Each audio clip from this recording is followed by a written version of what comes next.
Là aussi, je suis obligé d'en parler.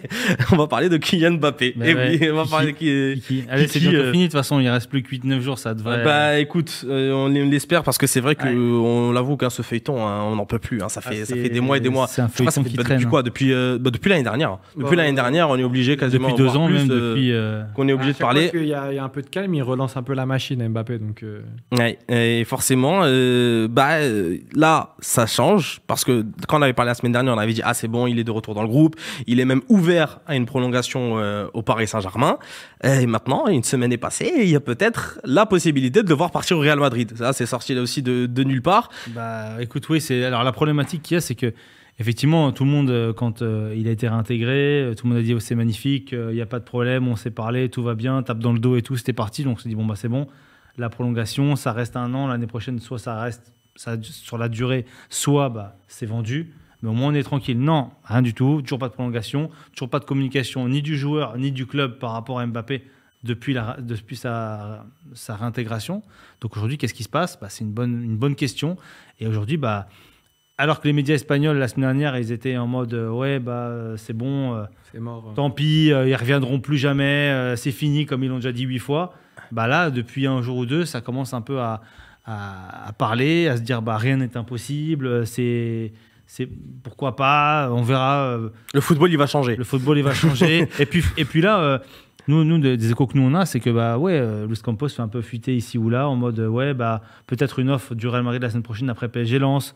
On a entendu parler d'un truc invérifiable de se dire il pourrait parler après PSG Lens. Voilà, personne n'a réussi à vérifier cette information-là.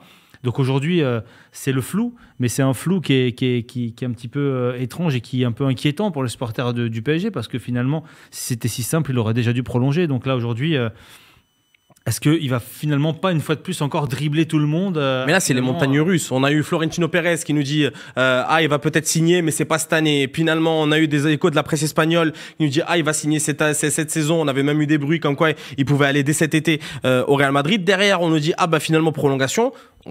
Franchement, on n'en peut plus. On n'en peut plus de ce feuilleton-là. En plus, dans le même temps, le Real, lui, n'a toujours pas recruté d'attaquant. Donc, il continue à jouer avec Rodrigo et Vinicius en pointe. Et Bellingham, d'ailleurs, qui est le meilleur buteur. D'ailleurs, je crois que justement, Ancelotti avait parlé tout à l'heure en conférence de presse. Il avait dit qu'on a remplacé Karim Benzema par Jude Bellingham. Est-ce que c'est. Pour le moment, ça marche. Il y a 3 buts en 2 matchs. Voilà, c'est la Liga. Ça reste assez précaire quand même comme situation. Et puis, la Ligue des Champions va arriver. Est-ce que tu peux tenir comme ça toute l'année ? Avec Rosselló ? Il y a Rosselló aussi. Rosselló quand même, mais voilà, ça reste quand même assez limité. Donc peut-être que est-ce que aujourd'hui le Real se réserve pas une offre de dernière minute pour Mbappé ? On a envie de dire vivement que ça se termine pour avoir le dénouement, mais c'est pareil. De toute façon, je pense qu'à un moment donné, je dis ça se trouve, ça va se boucler le 1er septembre, on sera là et on dira il reste 3 heures pour qu'Mbappé ça soit officiel au Real Madrid. Mais c'est vrai que ce silence est étrange. Donc peut-être qu'après PSG Lens, on en saura plus, ou peut-être que finalement on se fait des films, mais c'est vrai qu'il y a eu tellement eu de rebondissements depuis 2-3 ans, depuis sa fameuse déclaration au trophée UNFP où il disait je veux plus de responsabilité. Ouais. Donc à chaque fois il demande un truc supplémentaire, il l'a, et finalement à la fin ça suffit jamais. Donc aujourd'hui c'est un peu l'enfant pourri gâté. Donc je pense que les supporters ils en ont aussi peut-être un peu marre de tout ça aussi. Clairement.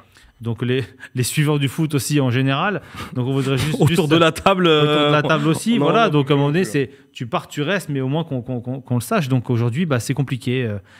Donc c'est une drôle de situation. Et à chaque fois on pense avoir fini le dernier épisode, qu'il y en a un autre qui arrive. C'est mieux que Netflix, mais ça manque un petit peu de nouveauté. En tout cas. Et d'ailleurs, il y a sur le chat, je ne sais pas s'il fait partie de la mariée de Mario, mais il y a Adama Kempes Traoré qui nous dit nous sommes fatigués de Mbappé, je souhaite le voir partir pour permettre à Luis Enrique de construire une équipe collective.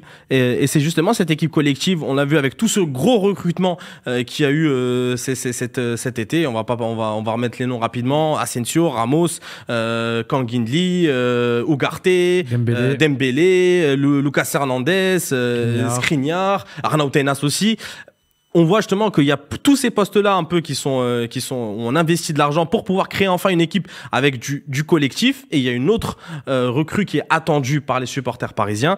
C'est l'attaquant international français Randal Kolo Muani, qui lui aussi, depuis le début, on parle depuis je ne sais combien de semaines, on avait parlé d'un accord. Il y avait pour le moment rien entre l'Eintracht Francfort, le joueur et le Paris Saint-Germain. Finalement, il y a un accord total avec Randal Kolo Muani, mais malheureusement pas encore d'accord avec Francfort. Francfort est gourmand, et puis puis bon, c'est vrai qu'ils pistent différents joueurs. On a annoncé l'intérêt pour Eli Wahi la semaine dernière. Ils sont sur Fares Shaibi aussi. J'ai envoyé beaucoup de messages dans les commentaires où il y a aussi le club pense pouvoir le faire rapidement, mais beaucoup de dossiers qui sont dépendants de ce dossier Kolo Muani.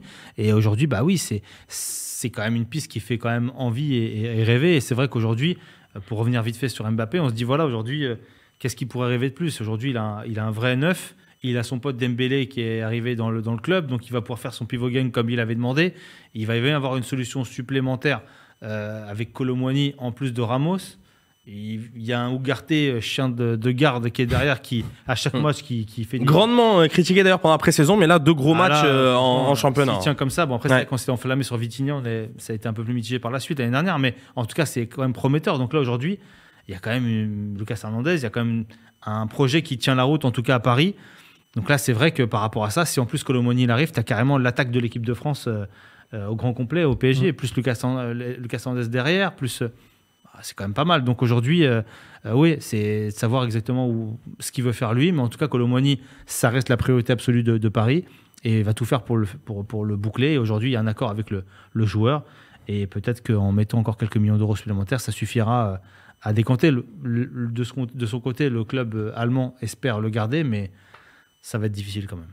Et justement, quand on voit ce recrutement, comme tu as dit, hein, c'est un peu ses amis Lucas Hernandez avec qui il est très proche en sélection, Ousmane Dembélé, Randal Kolo Muani. Est-ce que le Paris Saint-Germain n'est pas en train de faire justement un recrutement pour pouvoir garder Kylian Mbappé et le faire prolonger encore un peu plus? En tout cas, il est en train de répondre aux exigences de Kylian Mbappé de l'année dernière, parce qu'il demandait un attaquant pivot, il l'a eu avec Gonzalo Ramos, là il a des joueurs avec qui il est proche, et puis surtout, la chose la plus importante, c'est qu'il a évincé Lionel Messi et Neymar du projet parisien, qui était une des conditions entre guillemets du fait qu'il reste. Neymar est parti en Arabie Saoudite, le Messi en MLS.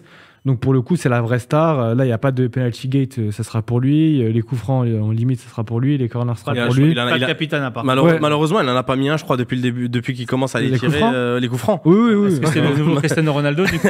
Encore Ronaldo, il en a mis. Ouais, mais c'est pas comme s'il en avait jamais mis. Je veux dire, depuis 2-3 ans. Oui, depuis 2-3 ans, c'est un peu compliqué. Oui, je pense que mais il avait un passif. Messi, premier match avec l'Inter Miami, il en a mis un. Après, dites-vous ce que vous voulez. C'est vrai. Mais c'est vrai qu'en tout cas, c'est vrai qu'on peut se poser la question pour Mbappé. Là, clairement, toutes les planètes sont alignées. Là, ça serait vraiment incroyable. Mais écoute, après, les passements de jambes, visiblement, il est fait sur le terrain, mais aussi en dehors. Et là, on va voir un peu ce que ça peut donner. Mais c'est vrai que là, en tout cas, tout est programmé pour ça. En tout cas, même son message de bienvenue pour Dembélé. Enfin, voilà, t'as l'impression que c'était scénarisé de fou, mais tellement que finalement, c'est presque house of cards, quoi. C'est ça, il avait dit bienvenue chez toi, mon frère, heureux de t'accueillir, alors que Mbappé, il était dans le loft à ce moment-là. On n'était même pas sûr qu'il réintègre le groupe parisien. Voilà. Mais dans ce loft-là, il a réussi, je vais pas dire que c'est lui, en tout cas, c'est la direction sportive parisienne qui continue son décressage parce qu'il continue justement à vouloir se débarrasser de leurs indésirables. On est quasiment pas loin de le vider, hein. Je crois qu'il y a je ne sais combien de départs. Les derniers en date, ceux de Renato Sanchez et de Leandro Paredes. Un, c'est un transfert aussi, et l'autre, c'est un transfert. Abdou Diallo également à l'Arabie, au Qatar.